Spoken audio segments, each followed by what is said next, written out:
we give away so many details. I'm sure you must have answered this question time and again, but for our young listeners, I want you to spell it out.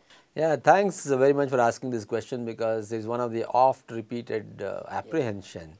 The committee under Mr. Vittal, the former Chief Vigilance Commissioner, which went into the demographic data, into great depths and was highly concerned and sensitive to the issue of privacy.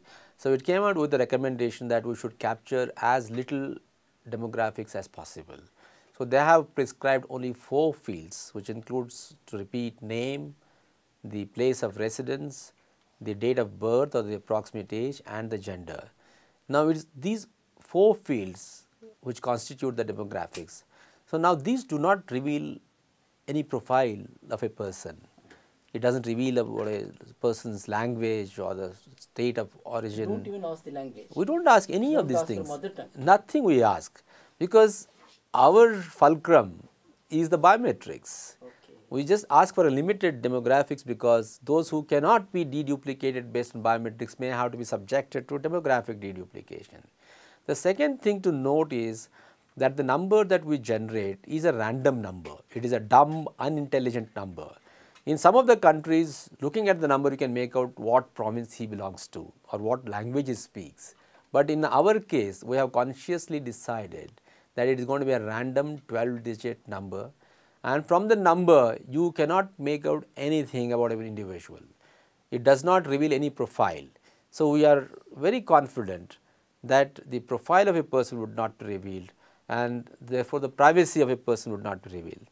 We also have taken care in terms of introducing all securities, that means all standard security measures in capture of the data, in storage of the data, in transfer of the data is ensured. As soon as the data is given to the operator, it automatically gets encrypted at the enrollment station. So operator would not have any access to the data thereafter. Then the data is transferred through the SFTP, okay, in an encrypted form to the central data center, and then it is stored in our database in an encrypted form.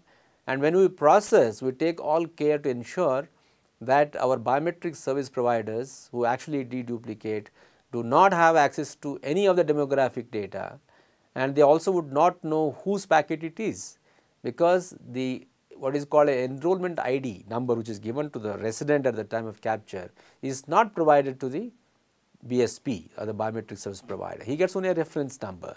So we have taken care, and apart from many other security measures that we have adopted at the data center, at the deduplication stage, so the citizens can be rest assured that we respect the privacy, we also respect the need for security and confidentiality of the data, and we do not share it with anybody except himself, unless he does not mind sharing his demographics with the service provider, and that is based on his consent. Its misuse. People say that it may lead to cyber mischief like hacking and all. Yeah, we have taken adequate care about that also. One is that the data is maintained in an encrypted form, and all kinds of security measures which generally a intensive database takes care of. The best security measures that the world can boast of have been adopted by us. They need not really worry about this hacking or access to the database. All due care and caution has been taken. We would like to assure them about this thing. That's good.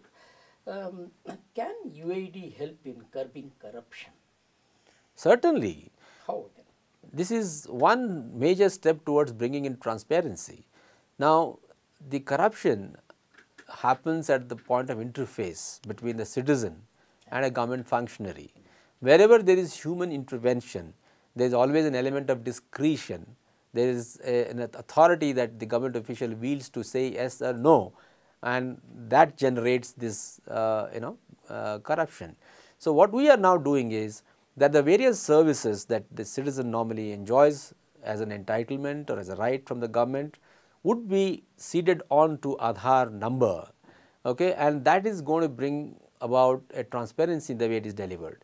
I told you, for example, about delivery of a old age pension.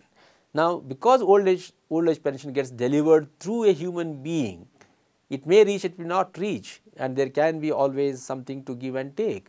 But when it gets now transferred electronically by the government to the bank account which is opened by us under the financial inclusion, automatically that gets reduced. Now, take a case of the public distribution system, which is one of the most important subsidy oriented welfare schemes. There are states where the people have got more than one card.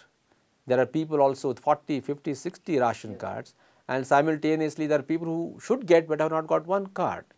There are instances where across the state people have got ration cards. On the borders, for example, between Tamil Nadu and Karnataka, between Tamil Nadu and Puducherry, between Andhra and Karnataka, there are people who have got on both the sides.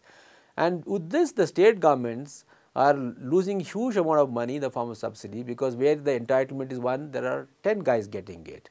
So now this, when it is linked to Aadhaar number, all the fake cards are going to get weeded out, because the identity number based on biometrics removes all the fake and the duplicate and the fraud. So any service linked to this kind of deduplicated unique number obviously is going to weed out double and multiple cards. Okay? So automatically this is going to save a lot of money for the government, and simultaneously it is also going to ensure that there is targeted delivery of the services. And innumerable things are going to be experimented. There is a thought about substituting kind subsidy by cash subsidy. Okay, so if there is a cash subsidy, as per the entitlement of the citizens, if the cash is going to be transferred electronically into the bank account, then he gets it and he does not have to depend upon the ration card shopkeeper or a food inspector or X, Y or Z. So automatically corruption will come down. Exactly. So I think the name of the game is to remove that human intervention, make it technology based, and technology is a neutral factor, and I think that is what is the approach linked to Aadhaar. That's good.